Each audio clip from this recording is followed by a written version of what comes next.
Boa noite para você, boa noite para todo mundo. A gente queria te agradecer por estar com a gente. A gente está inaugurando hoje a nossa quinta semana de quarentenas e quinta semana de Uhum. lives também. E essa semana a gente vai abordar uns temas bem afetos à tecnologia, né, Kiara? Kiara que é um grande expoente desse tema. Então eu vou apresentar para vocês a Kiara rapidamente. A Kiara de Tefé, ela é advogada, ela é mestre e doutoranda em Direito Civil pela UERJ.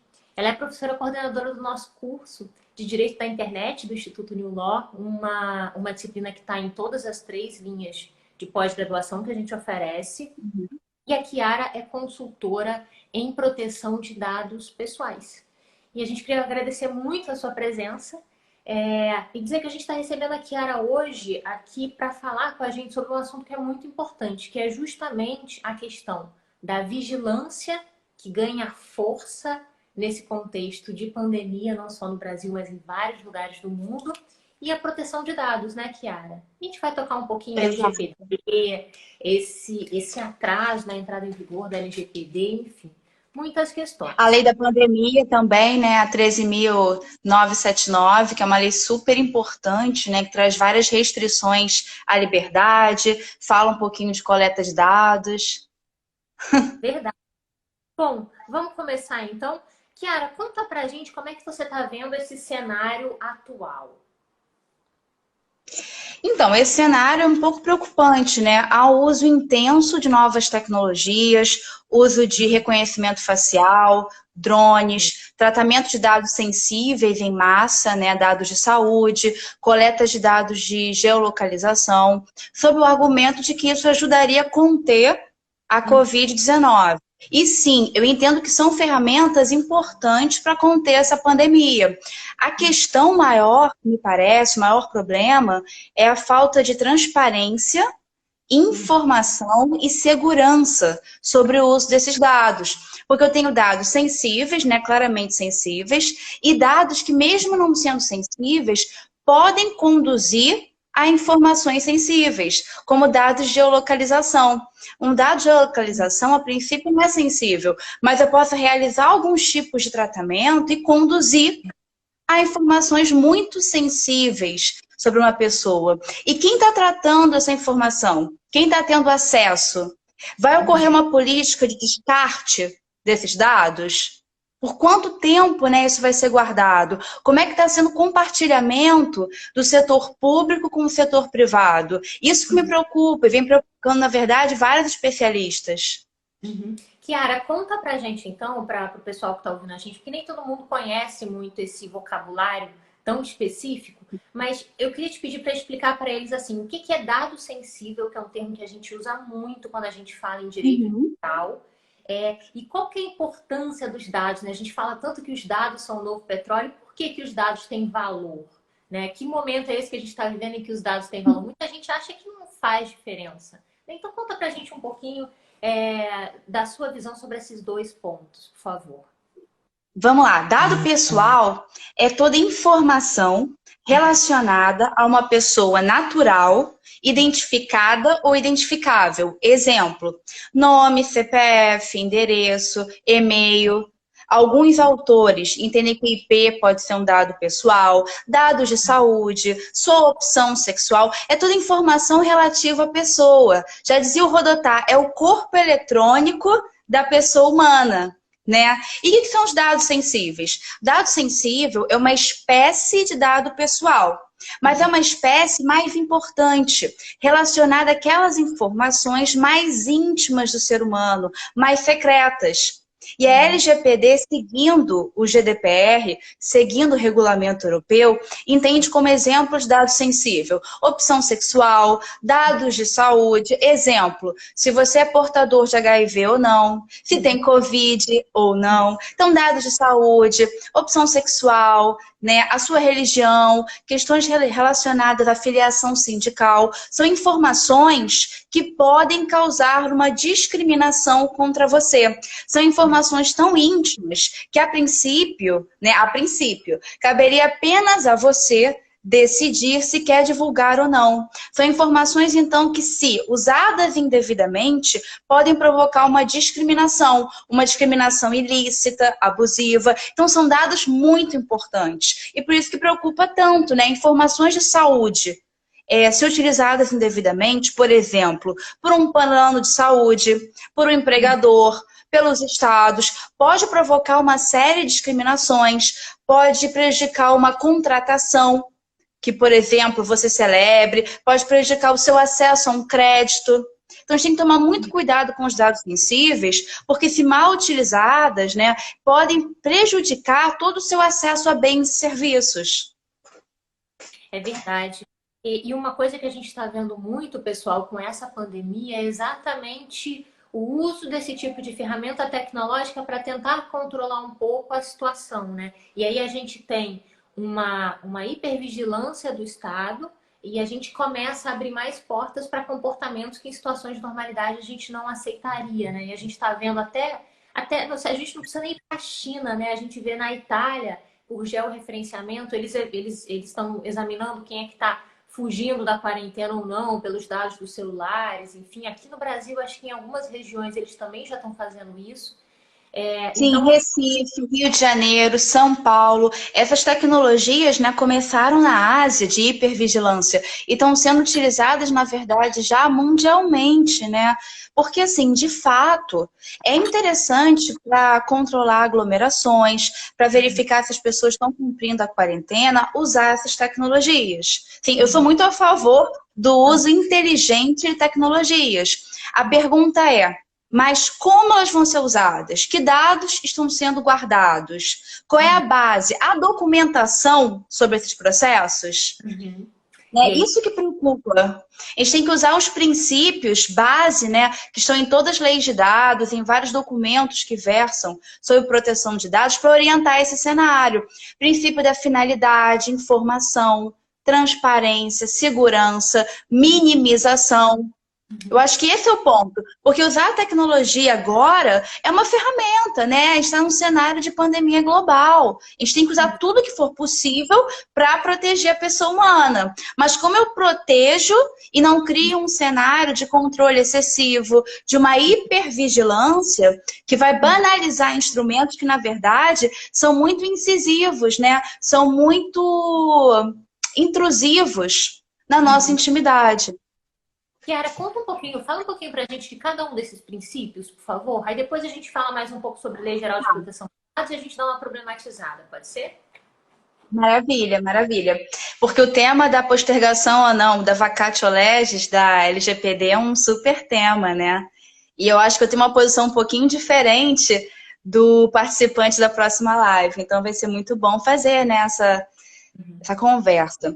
Então, assim, um ponto muito importante. Princípios para a proteção de dados já existem no nosso sistema, tá? Eu não preciso ter a LGPD em vigor para ter princípios positivados para a proteção de dados. O Marco Civil da Internet já traz princípios, tá? Marco Civil, Lei do Cadastro Positivo. A Constituição Federal traz como direitos fundamentais o sigilo das comunicações, a proteção da intimidade, o que mais? Então, eu falei a Lei do Cadastro Positivo, Lei de Acesso à Informação, Marco Civil da Internet, Código de Defesa do Consumidor, Constituição Federal. Então, a gente já tem um arcabouço normativo para a proteção desses dados, que chamam, por exemplo, o princípio da finalidade. O que diz o princípio da finalidade? Eu só posso tratar dados, seja eu setor privado ou setor público, eu só posso tratar dados para uma finalidade específica, determinada, para propósitos específicos. Tem que ter o quê? Uma razão de ser. Uma razão de ser concreta para um determinado tratamento. Eu não posso impor um tratamento genérico de dados, porque isso permite o quê? Permite uma série de lesões e coloca em risco a pessoa humana. Então, o princípio da finalidade específica, propósitos específicos, concretos, determinados. É o primeiro princípio que eu chamo e já está positivado no ordenamento. Princípio da necessidade ou minimização. Também já está positivado. O que isso quer dizer? Eu não posso tratar mais dados do que o necessário. Eu preciso de XYZ para o uso dessa tecnologia. Então, eu não posso usar dados A, B e C. Eu só posso usar os dados que estão estritamente necessários para aquela atividade. Eu não posso tratar mais, colher mais do que o necessário. Mesmo que eu diga que depois pode ser que eu precise, isso é um argumento muito genérico, né? Eu vou usar o quê? O necessário para aquela atividade. Então, o princípio da finalidade, necessidade, transparência também já está positivado. É a ideia, então, de informar, né? De ser transparente e dizer o que eu estou fazendo com o dado, qual é o tratamento. Há uma política de descarte? Quem tem acesso a essas informações? Qual tipo de tratamento vai ser realizado? E o princípio da transparência já leu com o princípio da informação, que é um princípio que o CDC já traz há mais de 20 anos, né? O princípio da informação. Porque é o quê? Eu trazer informação às pessoas, mas não é só enfiar um monte de dados sobre como as informações são usadas. Não. O princípio da informação tem que ser uma informação que qualquer pessoa compreenda. Esse é um ponto bem interessante. Que não basta eu fornecer termos de uso, não basta publicar um texto falando que vai ocorrer com as informações. Tem que ser uma informação compreensível a todos os públicos que ali estão inseridos. Outro princípio que eu acho bem interessante é o da segurança, né? É a proteção dos dados no quesito técnico. O quão seguros são esses sistemas? Como está sendo a armazenagem? Quem tem acesso? Qual é a nuvem utilizada? Né? Então é importante também chamar a questão técnica, né? Qual é o aparato técnico utilizado? Há vulnerabilidades? Há possibilidade de vazamento, hackeamento desses bancos? A gente viu um exemplo agora com o Zoom, né? Uma falha de segurança do Zoom que deixou muita... E tem várias faculdades usando o Zoom, né? Várias faculdades, vários centros estão fazendo reuniões, centros até mesmo que estão tratando de informações sensíveis, né? História fazendo reunião com dado sigiloso via Zoom sem segurança, complicadíssimo, né? Complicadíssimo, né? Tem mais algum outro princípio que você queira destacar ou a gente fala um pouquinho sobre a LGPD? Um outro princípio forte... Bem, o princípio da responsabilidade que está presente na LGPD é um princípio super importante, né? A ideia de responsabilidade, prestação de contas, que implica que o agente, então, tem que provar que está agindo de acordo com as normas de proteção de dados. É um princípio super importante, positivado na LGPD, e que nesse momento resguardaria muito as atividades dos agentes e permitiria também que os princípios da transparência e da informação fossem mais bem desenvolvidos, né? Que não adianta nada eu falar que é o princípio da informação e da transparência se não há relatórios, se não há uma documentação precisa sobre como esses dados estão sendo tratados, como é que eles estão sendo compartilhados, né? Que a Lei 13.979, a lei da pandemia, no artigo 6º, fala sobre compartilhamento de dados entre entes federativos e também entre pessoas jurídicas de direito privado e autoridades sanitárias. Então, está ocorrendo, em verdade, um compartilhamento em massa de informações. Uma autoridade sanitária pode requisitar informações a uma empresa aérea, a uma empresa, por exemplo, a uma empresa gestora de um hospital privado. Então, assim, a lei 13.979 é uma lei que no artigo 6º permite um compartilhamento em massa. Mas para orientar esse compartilhamento, eu tenho que usar os princípios que já estão no sistema. Por isso que a tese de vamos segurar a LGPD, porque ela traz muitos deveres, obrigações e sanções que nesse momento são desproporcionais, essa tese não se sustenta tanto. Porque já há deveres no nosso ordenamento, tá? Que implicam uma maior proteção de dados pessoais. E outro ponto importante é que o judiciário está aí, né? Não é porque eu não tenho uma autoridade nacional de proteção de dados que não há um meio de eu sancionar uma empresa ou de eu impor deveres a uma empresa ou até mesmo ao setor público, né? Porque o judiciário está presente, o MP está presente. Ele pode entrar, por exemplo, com uma ação civil pública com base em outras normas. Por isso que eu tenho muita dúvida, né, sobre esse argumento de segura a LGPD, porque a LGPD impõe deveres, impõe sanções desproporcionais. Eu não gosto tanto desse argumento. Eu acho que, assim, é o momento da gente flexibilizar algumas normas, sim, porque é uma situação emergencial, pensar com mais cuidado a imposição de sanções, a imposição de deveres, mas a LGPD é uma ferramenta para proteção de dados, vai trazer segurança para os agentes. Olha que ponto interessante. Eles vão ter um respaldo maior para tratar dados, traz direitos, traz deveres, impõe a documentação de alguns tratamentos de dados, impõe em alguns casos a realização de relatórios de impacto, regula melhor como o setor público vai lidar. Então, a gente tem que entender a LGPD como um instrumento de proteção e não como um empecilho ou uma despesa. Porque já há normas no nosso ordenamento plenamente aplicáveis que impõem deveres, que trazem direitos. O que a LGPD vai fazer é refinar esse aparato legal. Uhum. E trazer uma certa concretude, né? Porque aquilo que às vezes é abstrato no princípio ganha concretude com a LGPD. E a gente fez uma live, Exato. e a gente fez uma live recentemente com o Pedro Hartung. Vocês até conseguem encontrar a live no meu perfil pessoal. Maravilhosa essa live, adorei. Acho que também Eu está assisti, disponível. maravilhosa.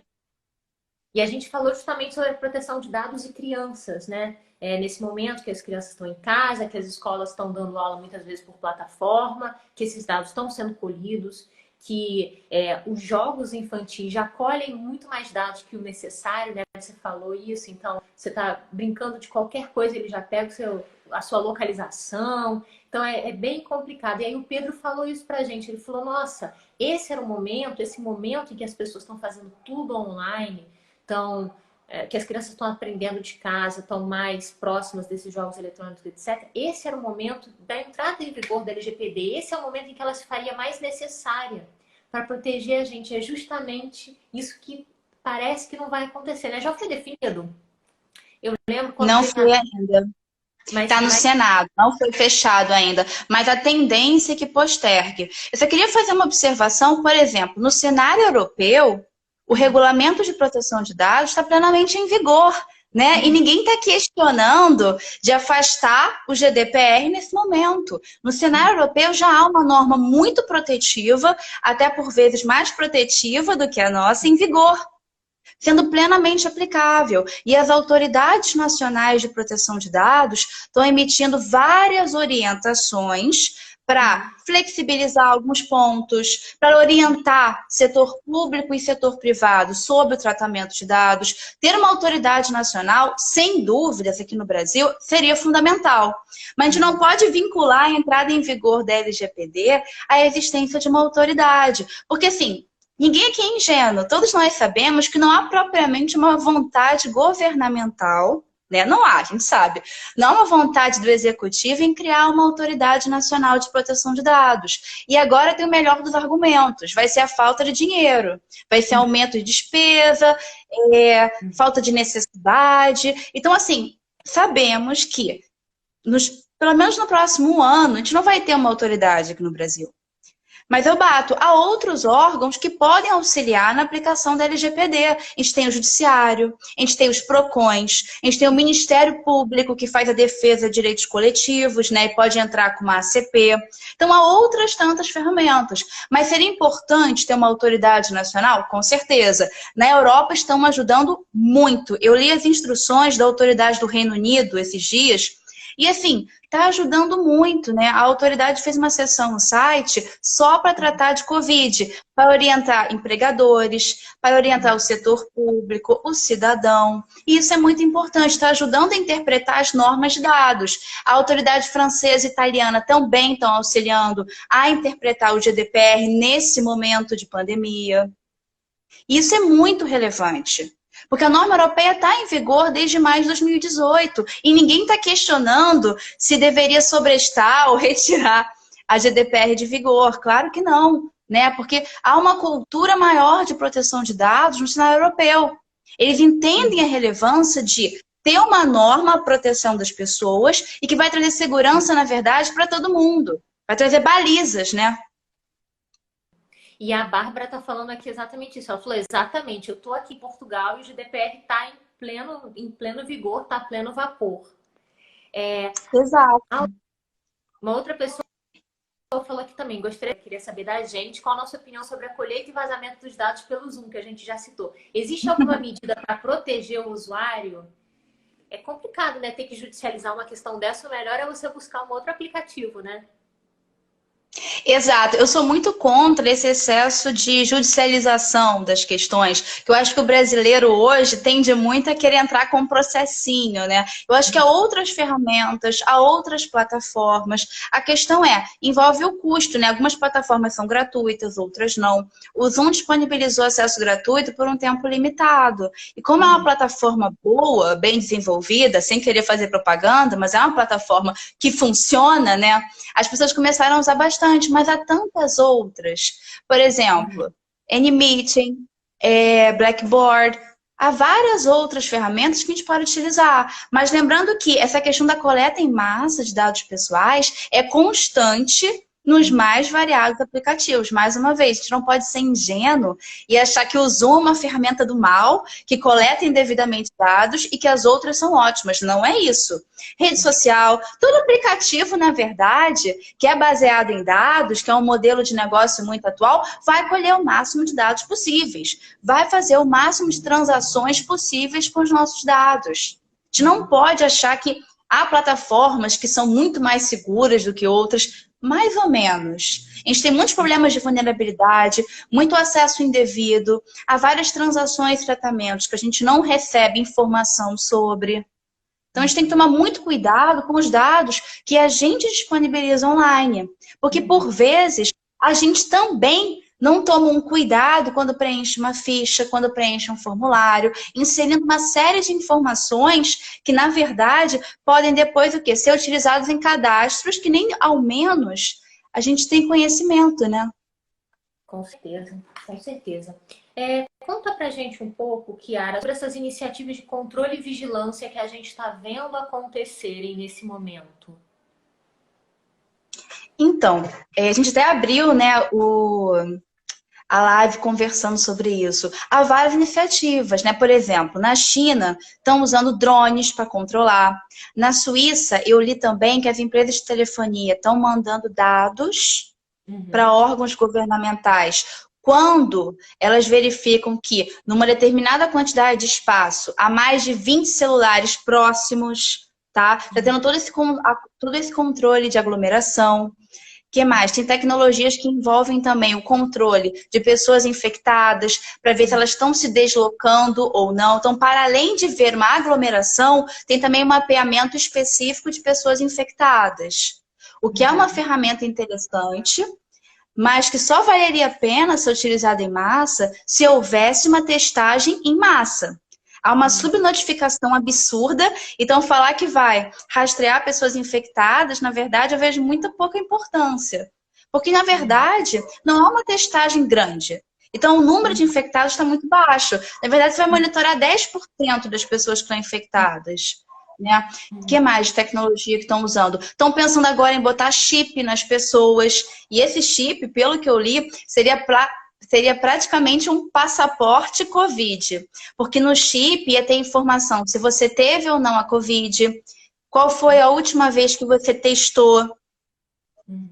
Ia ter seus dados de saúde, por exemplo, dados relacionados à sua pressão, febre. E esse chip, então, ia poder ser mapeado, né? Quando você chegasse no lugar, ia poder ser mapeado e a pessoa ia ter acesso a essas informações. Como se fosse um passaporte.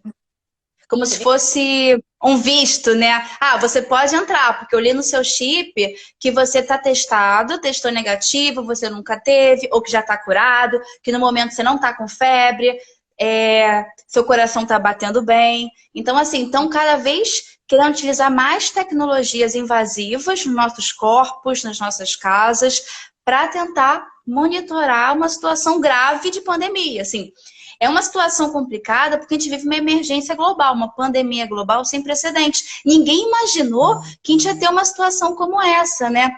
Tecnologias que, na verdade, antes eram muito criticadas, que antes jamais seriam utilizadas de forma lícita, hoje estão sendo entendidas como necessárias. E é todo um trabalho dos governos, olha que interessante, de tentar tentar deixar as pessoas mais dóceis a receber esse tipo de tecnologia, né? Há um trabalho todo hoje de tentar incorporar nos nossos corpos, nas nossas casas, essas tecnologias como algo muito necessário. Mas antes, esse discurso governamental não ia colar. Né? Tá funcionando muito hoje porque as pessoas estão em pânico, essa é uma grande verdade, estão em pânico, estão muito preocupadas em serem contaminadas, em como elas vão se cuidar, né? Então é muito importante também que as pessoas não usem um cenário como esse para permitir algumas invasões à sua intimidade que depois não vão voltar. E a grande preocupação dos especialistas é, depois que tecnologias de hipervigilância e controle forem inseridas, mais uma vez, nos nossos corpos, nas nossas casas, nos nossos telefones, quando é que elas vão ser retiradas?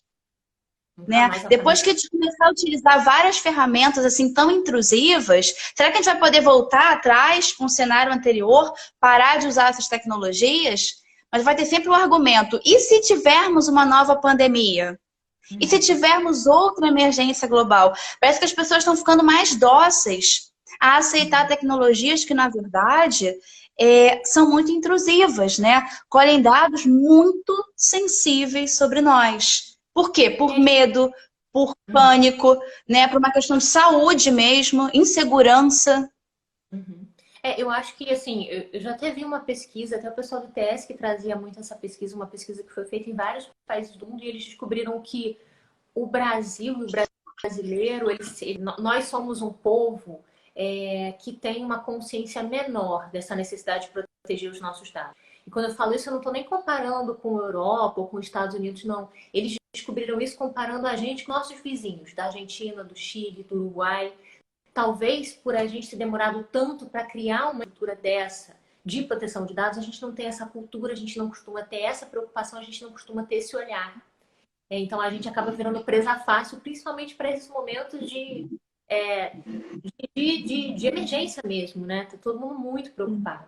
E cabe a nós conscientizar as pessoas e também sempre lembrar de fazer o que você está dizendo. Às vezes a tecnologia é necessária, mas vamos tentar entender para onde estão indo esses dados. Quem está fazendo a curadoria desses dados? Como é que eu tenho certeza que essa informação que eu estou dando agora para me proteger não vai me prejudicar daqui a 10 anos, quando eu quiser renovar meu plano de saúde? Eles vão falar, não, porque você já teve essa doença, não, ou então eu vou botar um valor muito mais alto, né? Então, esse cuidado, a gente que concorda com você, falou assim, hoje foi noticiado que a Alemanha, por exemplo, está buscando formas de rastrear sem invadir a privacidade. Talvez não seja o caso exatamente de promover a LGPD, que é o que você falou, né? A LGPD ela consegue regular, traz algumas restrições, mas ela também consegue regular. E a ANMAR voltou... E permite, né? E permite o tratamento de dados. Por exemplo, se nós olharmos as bases legais no artigo 7º e 11, os tratamentos de dados que estão sendo realizados seriam legitimados. A gente tem tutela da saúde, tutela da incolumidade física do titular e de um terceiro, tem a base legal de políticas públicas. Então, assim, haveria, né, teríamos bases legais para legitimar os tratamentos de dados necessários, feitos tanto pelo setor público quanto pelo setor privado. E isso é importante marcar, né? Não é só a base legal do consentimento que existe. Eu posso tratar dados sem o consentimento do titular, desde que haja uma base legal legitimando a minha atividade. E mais, a própria LGPD, para situações de segurança pública, né, defesa nacional, ela pode ser afastada. O artigo 4º fala para a gente quando eu não aplico a LGPD. Então, se tiver uma situação de segurança pública, né, de defesa nacional, situações tão graves assim, eu posso afastar a LGPD. É claro, desde que haja um tratamento de acordo com uma eventual norma que vai ser criada para regular esses casos excepcionais, que é, salvo engano, a disposição presente no parágrafo 3º do artigo 4º. Porque mesmo quando eu afasto a LGPD me fala que haverá uma legislação que vai regular esses casos excepcionais. Então, não seria um cheque em branco para o Estado. Mas a LGPD traz muitas saídas, né? Traz bases legais tanto para o tratamento de dados pessoais quanto dados sensíveis, traz normas mais abertas para o setor público, permite, inclusive, a sua não aplicação em casos excepcionais e traz, claro, uma série de direitos, princípios, né, e normas para melhor proteção das pessoas e que trazem também segurança para todo o agente que tratar dado, né? Isso é muito importante, trazer segurança, trazer balizas para o setor público, para o setor privado. Ô, Kiara, e alguém falou aqui, ah, mas e a situação das micro e pequenas empresas, elas estão sem caixa, será que não seria muito difícil para elas conseguir se adaptar à LGPD nesse momento? Mas acho que daria para trazer uma normatização específica, né, para essa situação de caos, sem quebrar as empresas que já estão sobrecarregadas aí nessas dificuldades todas pelas quais Sem estão passando. dúvidas, né? E a própria autoridade nacional, se tivesse constituída, tá? Tem uma previsão clara sobre isso. Microempresas, startups, a própria autoridade pode flexibilizar normas da LGPD para essas pessoas jurídicas menores, né? Para uma startup, enfim, para um microempreendedor. E não tendo uma autoridade, poderíamos criar normas para, de fato, flexibilizar alguns pontos. E até, por exemplo, o judiciário poderia olhar com um cuidado maior quem é o agente de tratamento, porque é um ponto também super importante. Eu não posso tratar da mesma forma um player de tecnologia muito forte como o Facebook e uma startup. Eu não posso impor os mesmos deveres. Né? Há uma diferença de poderio técnico, econômico e informacional muito forte. Então tem que ter esse cuidado, né, quando for analisar a questão. Esse é um ponto importante. A autoridade, claro, ofereceria balizas melhores, mas é algo também que o judiciário pode cuidar. A gente pode ter normas específicas para esse período de pandemia, como vem sendo criadas. Tem a norma da pandemia, que fala de questões de saúde, tem várias MPs publicadas que falam de questões trabalhistas, falam de questões, queria, né, algumas questões de locação, enfim. Temos vários projetos nesse sentido. Ô, Kiara, deixa eu te pedir para voltar num ponto que a gente já tratou, mas só para a gente tratar com um pouco mais de profundidade, porque a Marta está dizendo aqui. Qual seria o papel efetivo da autoridade nacional? Quem elegerá essa autoridade? Será um cargo político ou técnico? Então, eu ia te pedir para falar um pouquinho da autoridade nacional de proteção de dados, né? Como é que ela surge, qual é a conformação que a gente pode esperar dessa autoridade, enfim. Perfeito. Então, falar da autoridade é sempre uma alegria para mim, né? Enfim, sem querer fazer merchan mais uma vez, mas há 2 anos atrás, mais ou menos, 1 ano e meio, eu escrevi um relatório junto com o Mário Viola sobre como deveria ser a composição da nossa autoridade e a gente analisou também modelos internacionais, a autoridade regional na Europa, vimos a autoridade da Argentina, da Itália, da França, do Reino Unido, porque vale a pena olhar vários modelos internacionais consagrados para pensar a nossa autoridade. Qual seria, então, o melhor modelo, o melhor dos mundos para a autoridade brasileira? Uma autoridade que tivesse ampla independência, ampla autonomia. Quando eu falo isso, eu falo em questões financeiras, questões técnicas, questões científicas. Esse seria o melhor dos mundos. Mas pela forma que a autoridade está constituída agora na LGPD, e lembrando que os artigos sobre a autoridade já estão em vigor, na forma como a gente encontra a partir do artigo 55A na LGPD, a gente tem uma autoridade que tem alguma autonomia, mas que também acabou ficando muito subordinada ao executivo, o que vem sendo muito criticado. Ela tem uma natureza jurídica de órgão, não é? E aí ela pode virar ente. Não tem negócio assim na lei? Pode virar uma autarquia, né? Mas até o momento ela está muito subordinada à presidência da República, o que é um modelo completamente diferente dos bons exemplos europeus. Quando nós fizemos uma análise comparativa, vimos que há autoridades nacionais na Europa com mais de 40 anos de bagagem. Nossa. E são autoridades que auxiliam muito o judiciário, auxiliam muito o setor privado, sem dúvidas, auxiliam muito a melhor aplicação das leis de proteção de dados, né? As autoridades nacionais não são figuras novas na Europa. A do Reino Unido é uma figura muito forte, porque ela tem muito tempo de bagagem. E elas gozam de ampla autonomia, de ampla independência, auxiliam na interpretação das normas. Então, o que se queria é que a autoridade brasileira gozasse, né, das mesmas características. O que não vai acontecer, a gente já sabe. Até o momento, na verdade, nem temos uma autoridade nacional. Acho que não teremos nos próximos 2 anos, porque sempre o argumento financeiro foi pesado, tá? E quando tivermos, infelizmente, será uma autoridade que tem alguma subordinação à presidência da República. Não vai gozar de uma ampla autonomia, como as autoridades europeias, como a autoridade do Reino Unido, tá? Mas, mesmo assim, há uma série de competências estabelecidas em lei muito importantes para a Autoridade Nacional de Proteção de Dados. Por exemplo, a autoridade ela vai ser responsável pela interpretação da LGPD. Em âmbito administrativo, a autoridade vai dar a última palavra sobre a interpretação, pode flexibilizar várias normas para startups, para microempresas, vai responder consultas, vai executar atividades, então, de promoção da LGPD. Há um rol de competências muito extenso e muito importante para a autoridade, né? É um tema muito bom. E é um tema que, na verdade, vem despertando um debate muito forte. Se olharmos a lei, né, a LGPD, até dezembro do ano passado, tivemos alterações na LGPD. Principalmente na questão da autoridade. Alguns vetos do Bolsonaro caíram. Então é uma lei, coitada da LGPD, é uma lei que toda hora vem sendo modificada, né? Eu acho que é um bom exemplo, infelizmente, de lei que antes de entrar em vigor já foi modificada várias vezes. Eu tive uma MP, depois eu tive... Então, eu tive vetos do Temer, depois eu tive uma MP.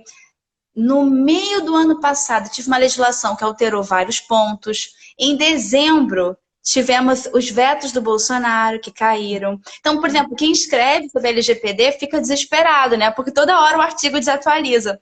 Eu lembro que eu tinha escrito no final do ano passado um artigo sobre a autoridade para o Jota, e uma semana depois os vetos caíram. Aí eu mandei desesperado um e-mail falando, não, retifica essa parte do artigo, porque mudou um pouquinho a questão das sanções, a questão de algumas competências, né, a forma como a gente vai interpretar. Então, é um tema que está em constante debate. E ter uma autoridade, que vai ser um órgão administrativo, é muito importante. Mas, mais uma vez, não é condição sine qua non para a LGPD entrar em vigor. A gente tem que desvincular isso, porque esse argumento está sendo utilizado para segurar a LGPD. A gente tem judiciário, a gente tem ótimos juízes, muito bem capacitados para aplicar a LGPD. Inclusive, eu sei assim, claramente que há várias escolas de magistratura que estão treinando os juízes para aplicarem adequadamente a lei de dados, o marco civil da internet. Há um trabalho educacional com os juízes nesse sentido. Você sabe, enfim, você é magistrada, os tribunais estaduais também, por exemplo, do Rio, do Nordeste, há várias iniciativas, como de Sergipe, estão treinando a magistrados muito, muito, muito capacitados para aplicar a LGPD, para entender essa questão de direito e tecnologia. A gente tem que contar com o judiciário, com o PROCON, com o CAD, com a Senacom. Os órgãos de defesa do consumidor também são muito relevantes para a proteção de dados. Com certeza. E a Má tá interessada aqui no seu relatório de pesquisa. Tá perguntando se ele pode ser disponibilizado. Se puder, depois fala para Eu disponibilizo, me adiciona no Instagram, que eu te mando. É só me adicionar no Instagram. Quem quiser me adicionar, tá ótimo. Eu adiciono, mando material, tiro dúvida. Ótimo. Sigam a Chiara. Qual que é o seu Instagram? O profissional que você usa é @Chiara de Tefé, não é? Isso, @Chiara de Tefé, exato. Que eu gosto sempre de ter minha vida pessoal e profissional separada. É uma questão de organização. Faz muito bem. E a Má também continua aqui. Então, de acordo com o seu entendimento, ela está falando de você. Como a autoridade vai ficar subordinada ao executivo, a gente corre de alguma forma o risco desse executivo ditar como essa autoridade vai funcionar, né? De forma meio que subreptícia, isso acontece sempre que a gente coloca dentro de outra estrutura, né? A primeira vez que eu ouvi falar na autoridade nacional, eu pensei que ela fosse vista da agência reguladora, mas não foi isso que aconteceu, né? Era Não foi. o que a gente esperava.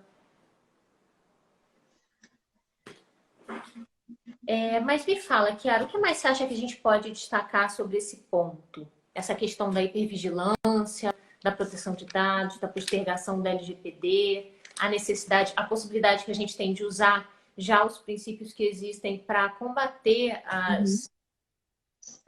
a má aplicação, né, dessa curadoria dos dados que as pessoas fazem.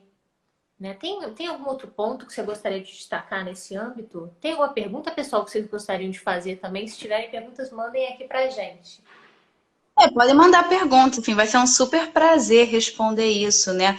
Porque, assim, uma questão que eu queria levantar a gente tem que entender a tecnologia como uma ferramenta de auxílio nesse momento, tá? Quando eu faço toda uma crítica em relação à forma como os dados estão sendo tratados, é muito envolvendo um cuidado para que essas informações não sejam utilizadas indevidamente. Porque está faltando transparência, está faltando informação, está faltando uma maior segurança para o trato desses dados, mas, sem dúvidas, vai ser necessário um tratamento efetivo de dados pessoais. Sem dúvidas, algumas tecnologias que mexem mais na nossa intimidade vão ser importantes agora. A questão é qual é o legado que essa pandemia vai deixar para o tema do controle e da vigilância. O que a gente vai aprender com essa pandemia? Né? Isso que eu estou tentando refletir. Quais são as lições que essa grande pandemia completamente inesperada, né, que vai ser o grande exemplo de força maior, né, caso fortuito nos livros, o que a gente vai aprender com essa pandemia de nível global, que ninguém esperava e que afeta um ponto muito importante da dignidade da pessoa humana, que é a saúde, que é a integridade psicofísica. E, por conseguinte, quando afeta a nossa integridade psicofísica, afeta também a nossa liberdade. Né? A gente está, por exemplo, impedido de circular em alguns momentos. Aglomerações estão sendo reprimidas, nós sabemos disso, e cada vez vão ser mais reprimidas. Então, assim, é um ponto que afeta muito a dignidade das pessoas. E a gente acaba perdendo um pouco o controle sobre isso, porque a gente pode ser contaminado pelas mais variadas razões, pelas mais variadas formas, né? E a gente não fica doente só de Covid, a gente fica doente de outras tantas coisas. Só que agora, por exemplo, as pessoas estão com medo de ir ao hospital, né? Estão com medo de sair na rua, justamente com medo de se contaminarem, mas outras tantas doenças já existem, né? Eu estava até conversando com uma amiga minha que está grávida e ela estava muito preocupada com o acompanhamento da gravidez. Ela falou, cara, eu tô morrendo de medo de fazer o acompanhamento, tô morrendo de medo de ir para um hospital. Mas, por outro lado, ela tem que fazer acompanhamento, tem que fazer o pré-natal. Então, olha que situação dramática que a gente está vivendo. É uma situação, na verdade, muito triste, que afeta a nossa saúde, afeta a economia, né? Eu posso ser uma pessoa que não se infectou, mas em razão do isolamento ou em razão da questão econômica, pode ter o seu psicológico muito prejudicado. Como é que a gente vai trabalhar com essas pessoas? Como é que a gente vai cuidar delas? E que a gente vai aprender com tudo isso? Em níveis de solidariedade, em nível de proteção de dados, né? Esse que me preocupa muito. Também a questão psicológica, saindo um pouco do direito, sabe, Isa? Como é que as pessoas vão lidar com isso? O que a gente vai aprender com tudo isso? Quais valores que a gente vai colocar subindo na balança? Né? O que vai pesar mais no nosso pódio a partir disso? Que valores? Que princípios? Como é que a gente vai tratar os nossos dados? Como é que vai ser a cultura brasileira de proteção de dados após a pandemia? A gente vai permitir usos mais invasivos com medo de uma outra pandemia, que é possível, né? Como é que vai ser essa questão? Não, e você falou aí alguns pontos também importantes, questão psicológica, só lembrando, pessoal, que a gente fez uma live com um psicólogo sobre as questões psicológicas relativas ao isolamento, né? As 4 fases psíquicas pelas quais a gente passa nesse isolamento. Eu acabei de disponibilizar essa live no meu IGTV, tá muito boa, foi recorde. Eu assisti, é ótima. E eu achei interessante você trazer um psicólogo, porque as pessoas estão precisando muito, nesse momento, trabalhar o psicológico, né? A gente não tá em home office, a gente está tentando trabalhar no meio de uma pandemia. É isso. Não um mero home office. Ah, eu estou de casa. Não estou de casa. Eu estou reclusa em casa, protegendo a minha saúde e de quem eu amo. Então, olha que situação dramática. E é uma situação, na verdade, que vai perdurar um tempo. Não são só 15 dias, não é só um mês. É uma questão grave que a gente está vivendo, muito grave, né? Há grupos de mais risco, mas qualquer pessoa está vulnerável, na verdade. Então, assim, é algo que está me preocupando E muito. a gente não sabe se a gente vai voltar ao que era, se dá para voltar ao que era, ou se a gente vai ter que dar todos os nossos hábitos e costumes de repente. Um outro ponto que você falou também é como essa pandemia é ubíqua, né? Que direto a gente faz live, quanto material a gente não tem para falar de todas as áreas do direito que foram profundamente afetadas. Direito do trabalho, direito de Exato. tudo, a gente está falando sobre tudo. Tudo está mudando e mudando muito rápido por conta da pandemia. Mas o pessoal mandou aqui umas perguntas, a gente pediu, vamos responder eles. O Chico está perguntando, de novo, qual a sua opinião sobre a sessão de dados de geolocalização durante a pandemia. Acho que você já falou um pouco sobre a necessidade, mas sobre como a gente precisa se preocupar com a curadoria desses dados. E eu tenho uma pergunta para você.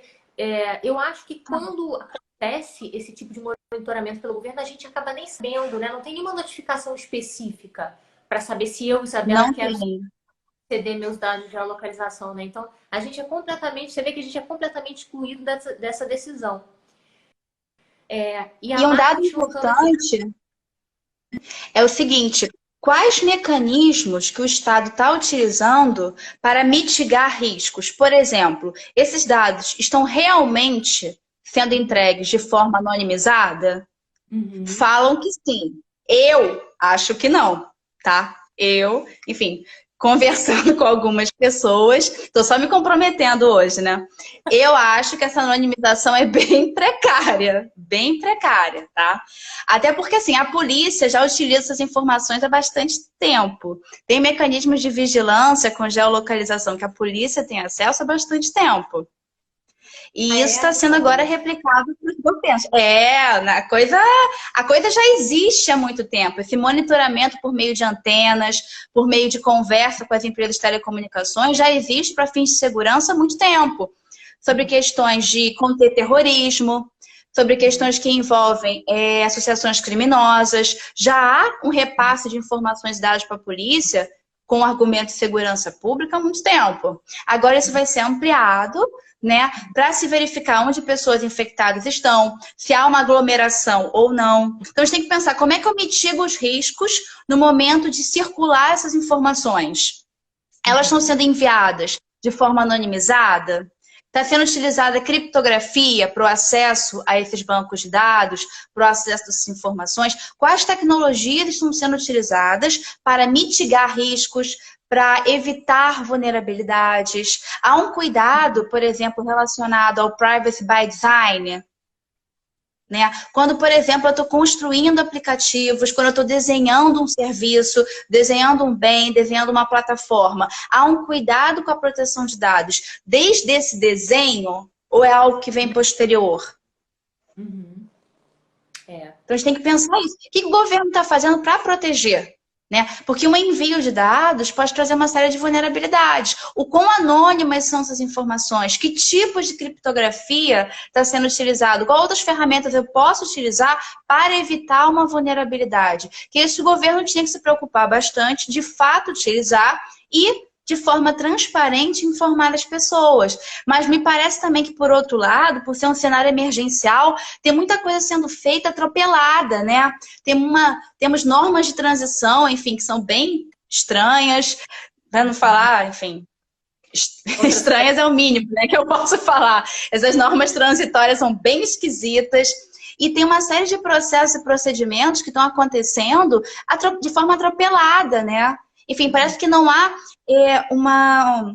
um pensamento crítico, um brainstorm mais demorado sobre algumas estratégias. Parece que as pessoas pensam algumas ações, realizam, mas não há um cuidado maior de debate, não há um cuidado maior em pensar um debate multissetorial sobre a aplicação de uma determinada ferramenta. Isso me preocupa bastante, né?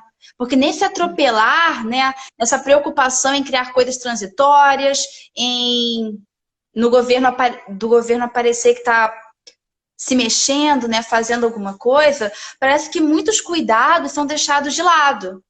Uhum. Que a gente não quer uma inércia estatal, não é isso. Eu não estou buscando uma inércia estatal, pelo contrário, nós buscamos ações estatais, mas ações que sejam o quê? Justificadas e proporcionais. Eu acho que é muito importante haver justificação e proporcionalidade nas ações estatais. Para a gente não ficar o quê? Vulnerável. E lembrando que todo agente de tratamento que realizar um tratamento indevido, abusivo ou ilícito pode responder. Né? A Uhum. responsabilidade administrativa, penal e civil continua Uhum. vigorando da mesma forma no nosso ordenamento. Então, esses agentes podem responder legalmente por uma série de tratamentos realizados de forma indevida, de forma abusiva. Por isso que é muito importante pensar nos processos, não atropelar processos, para trazer segurança, para evitar ações de responsabilidade futuras.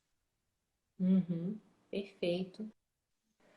Nossa, o pessoal tá bem preocupado com essa questão do celular. Eu vi que mais gente tinha mandado perguntas sobre isso também. E veio uma pergunta aqui que é a seguinte: como é que fica a prorrogação das sanções no PL 1179, Regime Transitório de Emergência Covid-19? Então, a questão que está sendo debatida seria a postergação da LGPD e também uma postergação um pouquinho maior das sanções, né?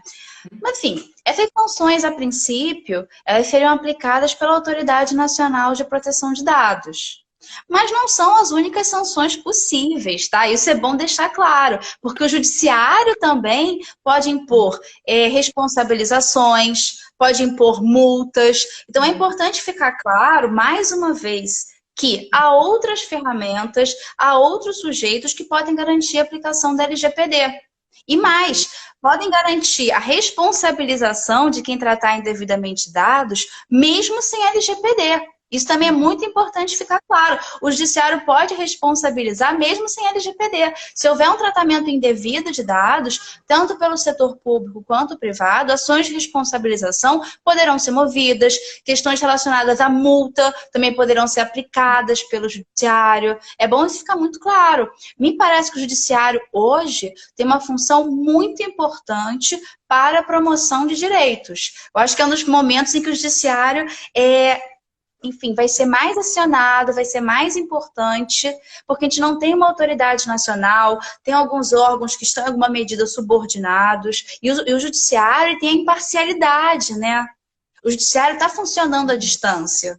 Então vai ser um órgão muito importante nesse momento, para questões de controle, para questões de limite.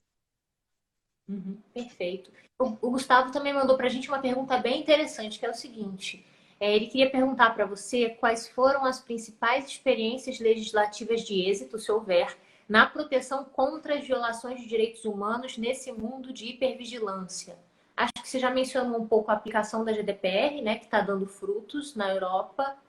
Não Isso. sei se tem mais alguma coisa que você queira dar nessa linha de proteção dos direitos humanos contra a hipervigilância e iniciativas legislativas de êxito.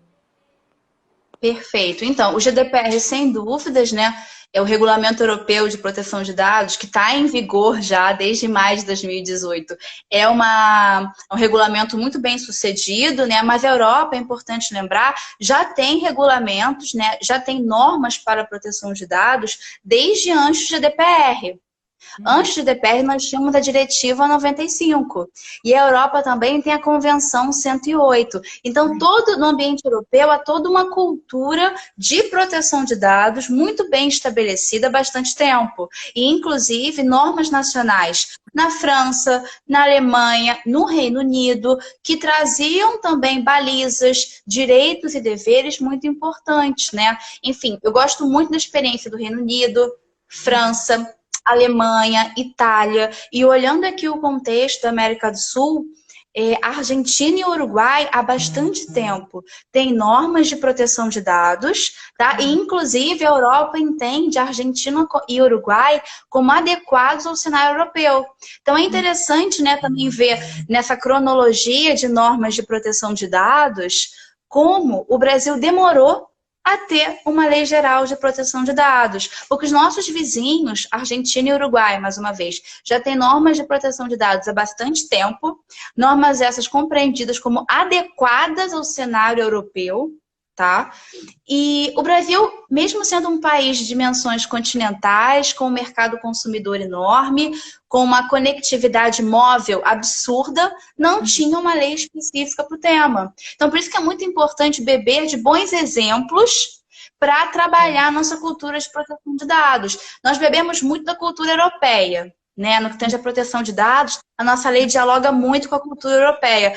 Mas eu acho que falta uma preocupação maior da população com a forma como esses dados são tratados. Na Europa, a população é muito mais preocupada com isso. Os governantes têm muito uma preocupação com a forma como eles estão colhendo os dados, né? Eles têm muito mais preocupação com questões relacionadas à responsabilidade no tratamento.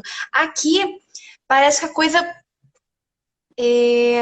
não recebe um tratamento adequado ou não recebe um cuidado adequado. E lembrando que as normas de proteção de dados se aplicam tanto ao setor privado quanto ao setor público. Então, assim, os mais variados agentes vão ter responsabilidades, vão ter deveres, podem responder perante a justiça, né, com ações de responsabilização.